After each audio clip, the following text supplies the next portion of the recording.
What's up, everyone? We're back for another episode of Locked On Bucks, and Justin's back as well, and he's pumped. The St. Louis Blues just won in overtime. We waited till the end of what I would say was the most entertaining sports game on tonight because Celtics Miami Heat was a painful experience for everyone involved. But Justin's finished the hockey. His boys are still alive, and we're going to talk a little bit about the injuries in this year's postseason and the fact that I'm sick of hearing about it.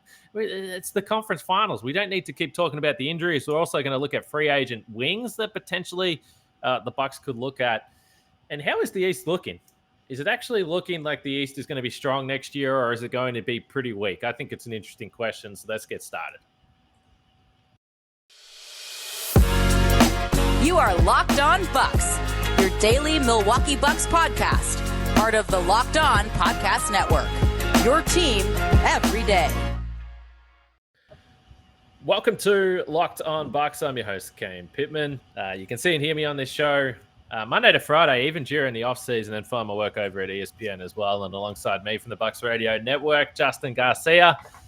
Of course, we thank you for making Locked On Bucks your first watch or your first listen. If you're old school, you do a podcast style. If you're into the YouTube stuff, then I guess you're looking at us right now, which to me is a little bit strange, but I'm happy that you all do it, that's for sure. And if you haven't subscribed yet, do that on YouTube. And by the way, Justin, we were going to have a little tripod action tonight with Camille, but unfortunately, one thing you need when you're podcasting is a voice. And poor old Camille, the voice is struggling at the moment. So we should say, feel better, Camille. Get that voice back. Come back on the pod. And Frank's still traveling around. I don't know where he is right now. I think, like I said, he was down at Disney with the Lopez brothers, I think, and who knows what he's up to. But we'll drag Frank back on the podcast at some point. But we just sat through, as I said, we're going to get to free agent wings. We're going to get to the state of the East. But I need to talk about what we've just seen on our TVs, Justin. This was a disgusting playoff game between Miami and Boston. And quite frankly, it's been an awful series. And I think if you're a Bucks fan, you are looking at this and you're thinking, my goodness, this Miami team is as limited offensively as what we thought they were. Yeah, they might be a little bit banged up. Everyone's banged up, which brings me to my point. I am so sick of scrolling through Twitter. These reporters that are covering this series, they're like, oh my goodness, Jason Tatum looks like he's wincing, looks like he's holding his shoulder. Oh, Marcus Smart is like grabbing his hip. Derek White looks like he's hurt his hamstring. Al Horford is old. Every time these guys do anything right now, it feels like there's a career-ending injury. It is the Eastern Conference Finals. Everyone is sore, Justin. Everyone is banged up. They just played 70 games in the regular season. Who cares if they get a few bumps and bruises? They can play through it. We don't need to act like it's the end of the world. The fact that, and this is going to sound like we're bitter Bucks fans that lost to the Celtics, but the fact that it's this team, and think back to Game 1 in the series between the Bucks and the Celtics, where it looked like Marcus Smart dislocated his shoulder and done for the series, back in the game. And granted, missed Game 2, but comes back minutes later. Robert Williams, I thought, tore his groin, and it seems like it was a little more serious as he missed the majority of the series towards the end. But this is just every single time. Game 3, too, where it was the same with Jason Tatum and with Marcus Smart again, and Marcus Smart screaming on camera in pain and then back on the floor. So the whole experience with the Celtics is nauseating. And look, I think the biggest concern the Bucks fans had going into the semifinals, when I think everybody knew in their heart of hearts, Chris wasn't going to come back. You were just clinging to hope and some maybe false reports that were out there that he was going to be back for Game 6 or Game 7 and towards the end. But I think we all kind of knew he's not coming back, and we're just clinging to hope of him returning. So with that realization, you looked at the East and you said, wait a minute, if we lose, it's going to be Boston, Philadelphia, or Miami that we are pinning our hopes on for the remainder through the Eastern Conference and hoping to see lose. So the 3 worst fan bases for Bucks fans to deal with are who you were left with. Now it's maybe the 2 biggest ones out there in this conference finals. And the most frustrating thing about Boston is they're a good team. They're good enough to get by without the flopping. I caught some of the fourth quarter tonight and wanted to burn my eyes out, but Jason Tatum grifting for fouls. It's just it's really bad. And, when you look at these scores too, I mean, look, the Bucks were brutal in the half court in that series. Celtics weren't great either. I think we should point that out. But Miami is doing some of these things that the Bucks did. So you feel at least a little better to say, okay, somebody else can shoot below 20% on threes and score less than 100 points and look this bad in the half court. So this has just been a really, really, really bad playoffs. I was actually having this conversation the other day with our pal on the Bucks radio network, Ben Brust, that this has been a bad postseason. And it's not just my team isn't in it anymore, therefore I'm not going to watch and I'm bitter. It's been bad. I mean, think back to last year. We had some compelling first-round series. That Mavs-Clippers series was great. Even the Suns-Lakers early on with the Anthony Davis injury, and that one went 6. It was at least intriguing. The second round last year, except for Suns-Nuggets, really good. 3 good series. Bucks-Nets was a classic. Sixers-Hawks went 7 games. Both of the conference final series go 6 games, and they had their moments of intrigue, especially when Giannis went down, and then the finals was good. So you had that. This year, Timberwolves-Grizzlies series has been really good, or was really good. Bucks-Nets, everybody points to, this was good and shaping up to be a classic. It went 7 games, but it was kind of what we've seen in the postseason, where it wasn't really that pretty, and the Celtics should have won in 5. And then this series feels like it's a continuation of Bucks-Celtics. So this has just been a really disappointing postseason so far. It has, and that's why you've turned to the NHL. But what I will say is, maybe the Warriors can save us. I wouldn't say Golden State Dallas has been that entertaining as well, but it does look like it's probably going to be Golden State Boston, and we'll see. Maybe we'll get some good games there in the playoffs. It does look like Golden State probably will roll through. And as much as we talk about the injuries, I guess my point is that everyone's injured at this point of the year. Everyone's tired. Anytime someone pulls up with a little limp, let's not overreact and act like they may never play again for the rest of the season. So it's been a little bit tough to watch. There's no doubt about that. And maybe there's some sour grapes there, of course. We always admit that. One thing that's been interesting, and at the start of this week, I spoke about Brook Lopez a lot. So people are probably sick of me talking about Brook Lopez, and they know my opinion. I think he should be back in the Bucks. I think he's still a very influential part of this Bucks team getting back to the NBA Finals. Bam has been interesting in this series to watch, though. And really, throughout the playoffs, he has had his struggles against big men. And it's not just struggling to score, but he's actually just not shooting at all. And it's interesting because I think back to last year in the sweep. In the bubble, Bam was really influential. Last year when the Bucks swept Miami, there was stretches in games where he just looked like he was scared to even shoot. He didn't want to shoot those little mid-range jump shots that he could have had really at any time he wanted. He didn't want to shoot them. He didn't want to go anywhere near Brook Lopez in the paint or Giannis when he was lurking around as well. So it's just another thing to keep in mind. When you look at Bam, the way he's played, we're going to talk more about what teams we think are going to be leading or contenders in the East moving forward. But, geez, Justin, I think Bam is another reason why when you're looking at teams that could potentially contend next year, that Brook could have a significant impact in that series. Yeah, I mean, it's still, you would look at Miami, you would look at Philadelphia, as we think Embiid is still going to remain there, despite what seemed like maybe pandering to join the Miami Heat on Twitter earlier tonight. But well, then you definitely need him against Miami if that's the case. Right. I'll tell you what. Unless they just swap teams there. But yeah, those two teams, and those are certainly, I would assume, going to be at least in the top 5 in the Eastern Conference next year and towards the top. So we had the conversation several times last year and this year, and feels like for the eternity here of Brook Lopez, but he is more important than you realize. And I think we that were on the side that didn't get that finally realized that this regular season. So I've seen a lot of people lining up these Brook Lopez trades, and I get because of the value of his contract. Yeah. It's in that area where the Bucks don't have a lot, but and age, like there is a number of factors that I can understand. And the fact that he's coming off of an injury as well, or back surgery. Mm-hmm. So all of it makes sense, but I'm in no hurry to trade him because you saw how much of a different team this is with him versus without. The one thing is, it's the final year in his deal. I would be curious to see what the future holds for him. You do at some point have to start making a plan for and thinking of life after Lopez if you're the Bucks. You do, and I tell you what I would trade, though, and that's some faulty car parts for some brand new car parts, and you can do that at rockauto.com.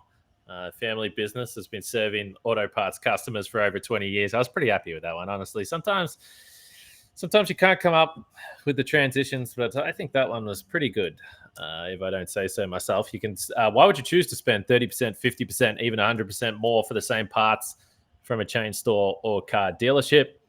An example here: Honda Odyssey fuel pump, $353 from a chain store, $216 from Rock Auto. The prices like that are always reliably low for every customer, whether you're an expert or you're just an everyday fella like myself. They have everything you can need, from brake parts, tail lamps, motor oil, and even new carpet. So go to rockauto.com right now and see all the parts available for your car or truck. Right, locked on in there. How did you hear about us box today? Now we sent you. Amazing selection, reliably low prices, all the parts your car will ever need. rockauto.com. We were talking about the NBA draft before we got started, and we're not going to talk about it today, but the Bucks do have pick 24, and it's still just strange to me to even consider the draft. It feels like years since I was really looking into draft picks and what the Bucks potentially might do, and who knows if they'll keep this eventual selection, but we'll see. But keep up to date with the Locked On NBA Big Board podcast. So if you want to know the guys that are in the range there for pick 24, listen to that podcast and they'll have you covered. We kind of just hinted on it before the break there about Miami are a team we suspect are going to contend. Philadelphia, I suspect, are going to be there. But it's interesting because I think when I look out to the West, I'm looking at the teams out in the West and I'm saying, I know the East the last couple of years had somewhat of a comeback as the powerful conference. I'm just not so sure that that's going to be the case next year. When you look at the West, and obviously Golden State are back on the scene. Memphis, you think, are going to continue to get better. Dallas should continue to get better. The Clippers are going to get their guys back. Denver will get their guys back. Phoenix, go on and on and on and on. In the East, I see Milwaukee as a lock to be a contender. I still think that they'll be the best team in the conference if they stay healthy. Of course, there's off-season moves to be done. I figure Miami will be around, but certainly Kyle Lowry hasn't looked like a young spring chicken this series. Jimmy Butler continues to get older. They'll be thereabouts. They'll be competitive. They always are. Philadelphia, if they go again with James Harden, which they probably will, see what happens there. Brooklyn is a mess. Who knows what's going to happen with that situation? And I just don't know about the younger teams in the East, whether any of them are screaming out to me right now. Again, before free agency, all those types of things. I don't know if any of the younger teams in the East are screaming out to me as about to take that big leap. So like the Knicks, the Cavs, the Hawks, those types of teams. I don't know if any of those teams are looking like they're going to be a contender next year. So I guess the point I'm making is that for all the talk of the window, and everyone wants to talk about the window and what the Bucks are going to do, to me, I don't see the East as some sort of terrifying path next season. Yeah, I would agree. I think the interesting thing is a lot hinges on the health of Miami and the age of those players that you touched on. And Jimmy Butler, it's a lot of miles on his body as well. So what that team looks like with Lowry and PJ Tucker and Jimmy Butler, I mean, the warning signs that this could fall off a cliff in a year or two are certainly there. Boston, it's more tinkering on the edges for guys, but they'll be good, right, with that core that they have. The Bucks, for at least for a couple more years, have Giannis and Chris and Drew. The interesting ones to me are Philadelphia and how that moves forward, for the same reasons we said about guys like Kyle Lowry and PJ Tucker and Jimmy Butler. We've seen an even more rapid deterioration from James Harden, and I would assume he's going to be back there. So what that team looks like in the next couple of years, and I'll tell you what, that would be sad. Let me just say, it's going to be sad. Well, I think we would all decline. I tell you, I think, we would all feel that way. And I think the other one where people would feel that way is Brooklyn. To me, is really intriguing as well, because who knows what's going to happen with Kyrie Irving. Kevin Durant's another guy. He's still great, but we've seen he needs help around him, as every player does. But he's no longer the guy that was, just the slim sniper in the finals. he's still great, but he needs more help around him, and it's not there in Brooklyn. Atlanta has taken a step backward, and I would assume they're going to make some moves in the offseason. So to me, the constants are still the Bucks, the Heat, and the Celtics moving forward, and that's what really gives you the biggest sense of, I don't want to say relief, but at least the window is still open, barring any major moves by other teams in the Eastern Conference. Yeah, and I think it's fair to say, as much as we've spoken about the fact that Tatum is up and then he's down and then he's pretty inconsistent for a guy that's seen as a superstar. He's still in the age where you could suspect that there's still a significant leap, whether it's next season, the season after. We'll see whether that ends up coming through and he ends up being a player of that court, like, maybe a Durant level scorer or whatever. And like, will he get to that consistently over a decade? Probably not. But certainly for a season or two, it's possible. He's still of that age. So yeah, Boston will be up there. They're probably the main contender right now. And maybe Brooklyn does something if Kyrie Irving doesn't come back. And by the way, if Kyrie Irving does decide to stay there, who knows, what kind of off-court antics there's going to be. But if they've got Kevin Durant and Kyrie Irving and they do actually stay healthy and they play a full season, then yes, they're going to be there.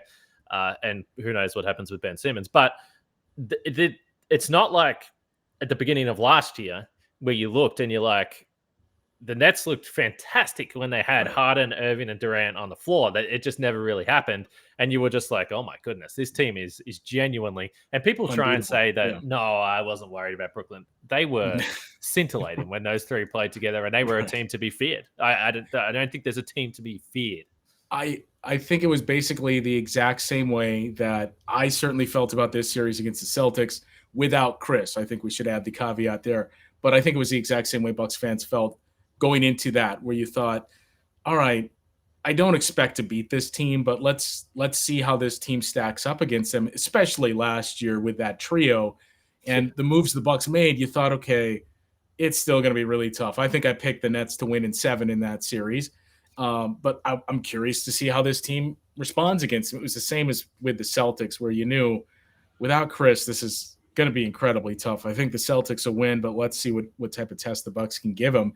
And I think the bigger point you were making as well is when you compare the conferences, all those teams we just named, name the team in the East that's a team on the rise, that's in that upper echelon with a chance to win a championship. It's really just Boston that's done it this year. I mean, Miami it's getting older. The Bucks are a team getting older.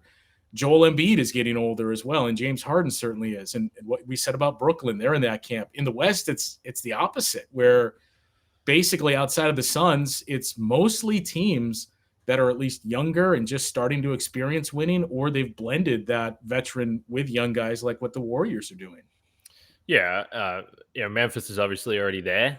They've got steps, but Minnesota, I suppose you could put in there for what they've done so far in the offseason too. Yeah, New Orleans is going to be a team that I think people think are going to get better, and I think again they've got another top. I think they're picked 6 or 7 or 8. Yeah. It's 6, 7, or 8. They're around that order in the draft. So the Clippers are the big one. Yeah, the Clippers are the big one because we kind of forget. Oh yeah, Kawhi Leonard didn't play last year, so what he looks like and the moves that they made to take on the tax hits that they did, knowing we got this lined up for next year. It's going to be interesting to see the Clippers. So just stay healthy, and life's looking not so bad in the Eastern Conference. For the rested up Milwaukee Bucks, by the way, after their second round exits. All right, let's talk about True Bill. We're going to get to the free agents next, a couple of names. But let's talk about True Bill, which is a new app that helps you identify and stop paying for subscriptions you don't need, want, or simply forgot about. On average, people save up to $720 a year with True Bill because companies make subscriptions hard to cancel. True Bill makes it incredibly simple. Just link your accounts, and True Bill will cancel your unwanted subscriptions in one tap. I told you guys previously about my gym membership situation in Milwaukee. I haven't lived in Milwaukee for 2 years, and turns out I was still paying for a gym membership, which seems a little unfair to me. If someone doesn't go there for well over 12 months, how does it just roll over? It feels like that is a scam, but True Bill would have helped me. There's no doubt about that. There's over 2 million users that have saved over $100 million using True Bill. So don't fall for subscription scams. Start canceling today at truebill.com/lockedonnba. Go right now, truebill.com/lockedonnba. It could save you thousands of dollars a year. All right, everyone always wants to talk about the free agents, Justin. This is what gets people excited in the offseason and trades, but trades are a little bit more difficult to predict. I think for the most part, and we'll go through this again multiple times as perhaps more names come to the forefront here that as potential targets, maybe the Bucks make a move that opens up some sort of spot. But just as a super quick rough guide here, a few names as I was looking at the forward spot. Guys that can play the four. I think for the most part, the mysterious Giannis at the five lineups. I think that's probably what hurt the Bucks this year. And admittedly, again, they were obviously a key player down in the wing rotation. But a few names that interesting to me. Thad Young, he's going to be old. He's going to turn 34 next season, I believe, or he will be 34 through the season. The interesting thing with Thad Young is, and I can't say that I saw much of him at all this season. He spent half the season with San Antonio, was out of the rotation. My guy, Jock Landale, just to take a back seat. Thad Young, all right, Jock's coming through. He's going to get some minutes here. So he ended up going to Toronto and played. Didn't play as many minutes as he has previously. The production wasn't where it was previously. That was kind of a strange Toronto team where they would have a deep rotation. Everyone was kind of the same position. So I guess the point would be with that. I think most people would say he would be a pretty attractive option. Now, whether he's a minimum guy at this point in his career, probably not. He's probably more, someone that if the Bucks decided to use that taxpayer MLE, I think he could fall in that bracket at his age. I think that would make sense. He's not Paul Millsap washed. I feel confident about that. But what does he have left? I'm not 100% sure. How do you feel about that? I'm kind of in the same boat as you, where it's in terms of name value, it seems like, okay, perfect fit. He's a guy that's defended Giannis well throughout his career. So this should be exactly what they need here. I didn't see a whole lot of him last year, and the age thing is the other. He's making us a much, much older team, but I wouldn't be opposed to Thad Young. The problem is I don't think you're getting, even at 34 years old, you're not getting Thad Young on a veteran's minimum. And I don't know that I would use the taxpayer mid-level, which would be around $7 million or so. I don't know that I'd want to use that on him. I'd want to save that for somebody. I think you could, and I know the list isn't great, but someone that could be a little more impactful on both ends. Can I interest you in a Kyle Anderson slow-mo? And the benefits of having Kyle Anderson would be if you go to small ball lineups, Kyle Anderson comes on the floor, you take Brook Lopez off, and the speed of movement between Brook Lopez and Kyle Anderson, very similar. So that is a nice consistency there. Kyle Anderson, you could definitely interest me in younger than 30. You think he gets more money than that MLE, perhaps a longer term deal? I think so. I would think so. Yeah. So with him, it's basically just kind of the conversation we always have with Bobby of selling him on, look, we can't pay you as much, but we're going to win. So do you want to get paid more and have more financial security, or do you want to try and get a ring here in Milwaukee?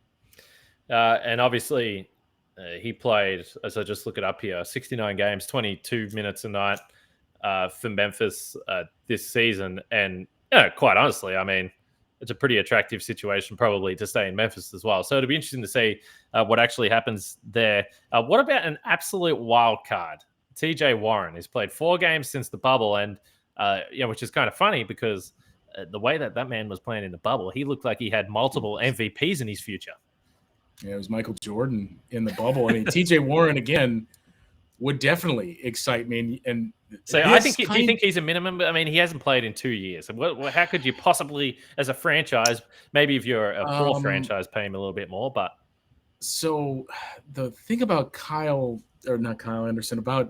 TJ Warren is I'm trying to see so Victor Oladipo got the minimum, and it's a great comp.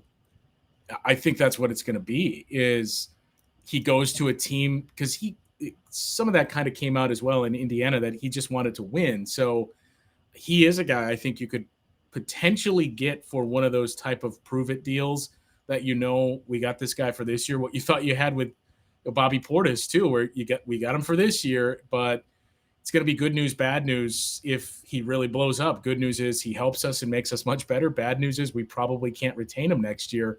But I think that's the type of deal that he's going to get by one of those teams in the upper echelon in the East or West this offseason. It's funny because we have seen Oladipo in this Eastern Conference Finals on a team that is just struggling for any offense at all. Oladipo's been a guy that's been a bit of a spark, and I thought, going back a year and a half ago, we were talking. I was like, look, I would just take a chance. I would take a chance on this guy and see if he's got anything left, and I would probably do it with TJ Warren. Again, what would be the worst case that could happen? I mean, first of all, if he's ruled out and retires, fine. I literally don't know his health status right now, or if he's close to coming back. I do have a lot of faith in the Bucks medical team, though. I'll tell you that much. And if he is healthy for training camp and those types of things, what's the worst case? You have to have minimum deals anyway. And he's a Rodney Hood, and who cares? And then he's not going to play. I mean, there's not much to lose, I guess, is the point I'm making. What about the best name of the bunch, and perhaps someone that I would have great interest in coming off an ACL, Joe Ingles, a late season addition to the team for the playoff run. I actually don't think he would be available to play until probably late Jan, I think would be right. I'm mostly joking, by the way, but I do love Joe. I know. Yeah, and that's absolute best case scenario too, especially for his age and what we see the recovery is on the ACL. Not so much when you can get on the floor, but like when you're that guy again. It's a shame too, because as we joke about it now, but if Joe Ingles didn't blow at his ACL, Joe Ingles would have had a lot of interest from teams that were contending this offseason. And maybe the Bucks. I think he would make sense there. Yeah, I mean, maybe there was, I don't think he was playing his best basketball at the start of this NBA season. The one thing I would say is that, like many players, and he's obviously a little bit more advanced in age, he had a pretty serious summer playing with Australia in the Olympics. They went straight into playing with Utah. They had a playoff run the year before. So I do think part of it was probably he needed a rest. I don't know if he's got anything left in the tank, but wherever he goes, hopefully he comes back and plays, because Australia's got an Olympic campaign in 2024 to worry about, of course, which everyone cares about. All right. One last thing I've got for you before we wrap up this podcast. I should say, first of all, listen to the Locked On NBA podcast, the national podcast on the network. They'll keep you up to date with the playoffs and everything's going on here. So we've spoken about this before. It's not basketball related, just to let you know. We've spoken about this off camera before, just in our general, bullshit that we tend to do. Better Call Saul. And by the way, no spoilers here. So I'm not going to give away any spoilers. So no one needs to turn off if they haven't. It's just general talk about the show. I tweeted about this last night, and I am up to date. I have seen what's happened, and I do want to say that this series of Better Call Saul so far is absolutely elite. It's unbelievable TV. It's brilliant stuff. And I think I've seen you tweeting about it, so I think you're up to date as well. But I have a serious problem with these crazy people out there that are trying to say that it's better than Breaking Bad, because I just can't wrap my head around that even being a possibility. And people then turn around and say, well, Breaking Bad was slow. I would heavily push back on that. I actually remember the second episode of Breaking Bad. There was bodies getting melted in bathtubs and flying through the floors of houses. There was all sorts of carnage going on by season 2. Better Call Saul, the only reason I stuck with this show is because I knew that eventually there was going to be a payoff. But we had 3 seasons of watching Charles wrap himself in silver shit because he was scared of electricity or whatever the hell that storyline was. It was painful. This show was painful. There is no way in my mind that it is anywhere near Breaking Bad. But I think we're getting a lovely payoff right now. I think it's like your tiers, like we discussed with NBA teams, that they are in the same tier of elite show. And I am willing to listen if you want to say it's better than Breaking Bad. I'm not going to dismiss it immediately, but I will. I do think that Breaking Bad was better. I'll hear you out. But I think the one thing you could really point to is when you look at this series, we knew most of the major finishes and details. We knew the major story arc. We knew who was going to survive and not, for the most part, coming into the series. And they still made it suspenseful and compelling, where Saul is going to live, and Mike and Gus and everybody else survives. from watching Breaking Bad who dies or who you think dies.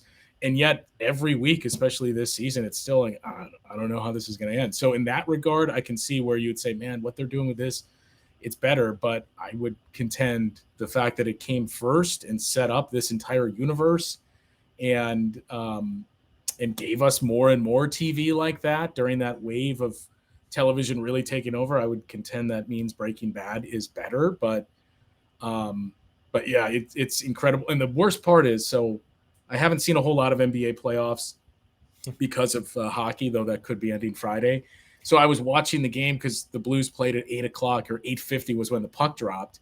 And Better Call Saul's on at 8 o'clock here. And I knew, like, I want to see this game and I don't want to have to be splitting my attention for the final 10 minutes of the show. And good thing I didn't. Yeah. So I didn't watch it. I just watched it very, very late that night and getting texts from people that I could see, in the preview of the text coming in, like, this is about Better Call Saul, and preemptively having to respond, I didn't watch it yet, so do not tell me anything to 4 or 5 people. Yes, and I did say no spoilers. I mean, I guess you hinted to some of the people that are going to live, and which brings up an interesting point, because the reason why I think that there's no way you can possibly say that Better Call Saul is better than Breaking Bad is because I think if you didn't know, like, I don't think that any sane person was continuing to sit through the first few seasons of Better Call Saul if they didn't know what was about to happen. Like, I just don't think it was a compelling TV show at all, but it was because of Breaking Bad. So, but it would be interesting if you didn't know. One of the other draws is especially for the second half of the season. I suppose this is kind of a spoiler, but people waiting for, man, when are Walt and Jesse going to show up, and when is that going to kind of be introduced? As we know they're going to make an appearance, we just don't know if it's brief, how long it is, what they're going to do, if anything, or do they just like show up on camera that, oh, Saul's having a meeting with these guys? I do wonder if like, it would be, I mean, there has to be some people out there in the world, our listeners, that haven't watched either show. If you just watch Better Call Saul first, it would be kind of interesting. That would be like, what a crazy universe that would be to go through it that way. That'd probably be pretty fun, actually.